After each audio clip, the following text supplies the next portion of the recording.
Salut à tous et bienvenue dans cette vidéo dans laquelle nous allons répondre à la question suivante: faut-il s'échauffer à chaque fois que l'on change d'exercice dans sa séance? Il m'est souvent arrivé de voir en salle des pratiquants qui utilisent directement leur charge de travail quand ils passent d'un exercice à un autre, donc sans utiliser des poids transitoires. Alors même si ça paraît être une évidence de devoir faire quelques séries d'échauffement quand on passe d'un exercice qui travaille un groupe musculaire qui est différent que celui qu'on a fait juste avant, ça l'est déjà pour certains nettement moins quand il s'agit donc d'un exercice qui sollicite le même groupe musculaire. Ça peut être par exemple le cas quand on enchaîne un rowing après ses séries de traction ou ses élévations latérales après un développé militaire.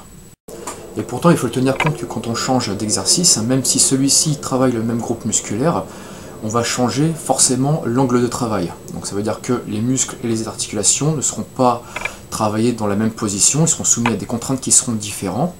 Je vous apprends rien, mais bon, un groupe musculaire est composé de différents muscles qui sont plus ou moins sollicités selon l'exercice. Donc ils vont peut-être avoir besoin d'être un peu plus, entre guillemets, échauffés, même s'ils le sont déjà un petit peu. Mais il faudra quand même, pour moi, utiliser quelques poids transitoires sur quelques séries, on va dire, d'échauffement. Toujours entre guillemets, parce que ce n'est pas vraiment des séries d'échauffement, mais plutôt donc des séries de mise en place. On peut aussi ajouter à ça que le fait qu'on va changer d'exercice peut nécessiter donc une certaine technique. Ça l'est par exemple sur les rowing, qui nécessitent justement une bonne technique, une bonne position, où là aussi les lombaires vont être soumis à des contraintes. Donc enchaîner comme un porc directement avec sa charge de travail, ça peut comporter des risques, hein, même si vous êtes déjà chaud parce que vous avez fait vos séries de traction avant. Une fois de plus, ce n'est pas le même exercice. Certains muscles n'ont pas été sollicités de la même manière, c'est notamment le cas des lombaires, qui là vont être soumis à rude épreuve. Donc là, quelques séries de mise en place peuvent être vraiment utiles. En plus de ça, ça va vous préparer mentalement, justement à effectuer votre exercice, monter progressivement en charge, ça va bien vous préparer sur votre exercice, et ça va vous permettre aussi d'améliorer vos performances.